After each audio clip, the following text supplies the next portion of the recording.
Well, as the holiday season does finally come to a close, many people in the tourism, hospitality industries are looking at how they did, trying to work out if their industries are now recovering following the pandemic. At the same time, there's plenty of evidence that some places like eThekwini, KwaZulu-Natal maybe suffered during the season. In some places, Gqeberha, as you've seen, Cape Town perhaps, seem to have quite a high number of tourists and people needing hospitality. Zizile Lephalala is the sector head for healthcare, construction and hospitality at Absa Corporate and Investment Banking. Zizile, good afternoon to you. You've been looking at the businesses in the sector. How do you think they're doing? Good afternoon, Stephen. The last year has really been positive for the hospitality sector. We've seen that the businesses are no longer in survival mode post-pandemic, but they are actually in stronger than anticipated recovery, which is very positive for the economy as a whole in South Africa. Go on. To touch on the key operators that are listed on the GSE, we've noted that they've returned to profitability with the ability to service their short and long-term obligations, which has been very positive.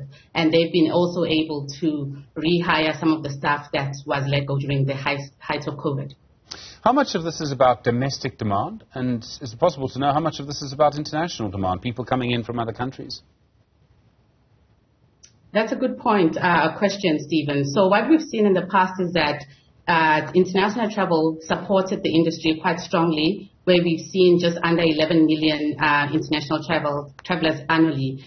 But during the height of COVID, as you know, there was restrictions and the local players had to rely on domestic tourism. So what we've seen in the last 2 years is most of these operators have actually catered for South African tourists over the international travelers, as they've had to survive on domestic travelers. So currently we don't have the final stats on what the contribution from internationals versus domestic, but my sense is that they are still much strongly supported by domestic travelers. Do you think that this is going to continue? I mean, we know that domestic travellers, foreign travellers too, are actually finding life very tight at the moment, very difficult at the moment. It may just be this. Could this have just been the last good season? I mean, the last December was the first December in 3 years that was not interrupted by COVID variants or international restrictions on travel. So in terms of your question, what we're thinking is that the return to pre-COVID levels is still coming. We're expecting to see international travels come full force by 2024 to the same levels as 2019, which was just under 11 million. And we're expecting that the domestic travel, although globally the consumer is still under pressure at the back of the threats of the global recession, as well as the elevated inflation, as well as rising interest rates. So albeit that the consumer is under pressure, we believe that the sector is still in good stead in terms of recovery, or growth rather. Before the pandemic, the finance minister at the time, Tito Mboweni, put out some proposals to grow the economy, and he focused particularly on two sectors. He focused on agriculture, which has actually done pretty well, and he focused on tourism. Then, of course, the pandemic came. If we get tourism, if we get hospitality right, how important could that be for our economy? I mean, if you look at the contribution of the sector before COVID, the sector contributed roughly 7% towards our SA GDP and employed just under 3 million population of SA. So that just highlights the importance of the sector overall to South Africa. And to date, we are roughly contributing just under 4% to GDP. So if you know that our GDP growth in SA is coming off a low base, of course, at the back of COVID, but we have a long way in terms of growth as a nation. And so the comeback of tourism will be very important to achieve our growth ambitions as a country. What it really boils down to, I suppose, is how many people we can employ. The joy of tourism is that you don't need to go for a 3 or 5 year university degree before getting a job in tourism. It's relatively easy to get into it.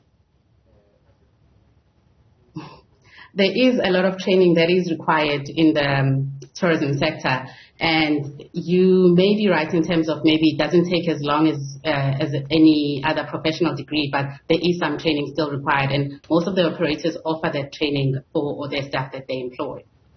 You talk about some of the big sectors, some of the big operators, so some of the big companies coming back to profitability. Is it a bit uneven? Are some sectors in the hospitality sector doing a little better than others? That's a good question again, Stephen. So if you look at the operators that have hotels and gaming casinos into their operations or businesses, they have actually recovered stronger than operators that have pure hotels. So what we've seen is that operators that have casinos have actually almost reached their pre-COVID levels. They're operating at 99% of pre-COVID, whilst the hotel counterparts are still at 70% of their 2019 levels. And that's really speaks to international travelers coming back to the country, as well as the consumer being under pressure, because we're seeing that more on the hotels versus the casino. And I suppose what that also talks to is that you really want to have a diversified offering. If you're in this business, you want to make sure that you have different stakes in different parts of this business. Yes, that's what we've seen. I mean, the impact was more severe for businesses that did not have any diversification in terms of their revenue streams. Zizile Lephalala, thank you. Sector Head for Healthcare, Construction and Hospitality at Absa Corporate and Investment Banking. Really do appreciate the time.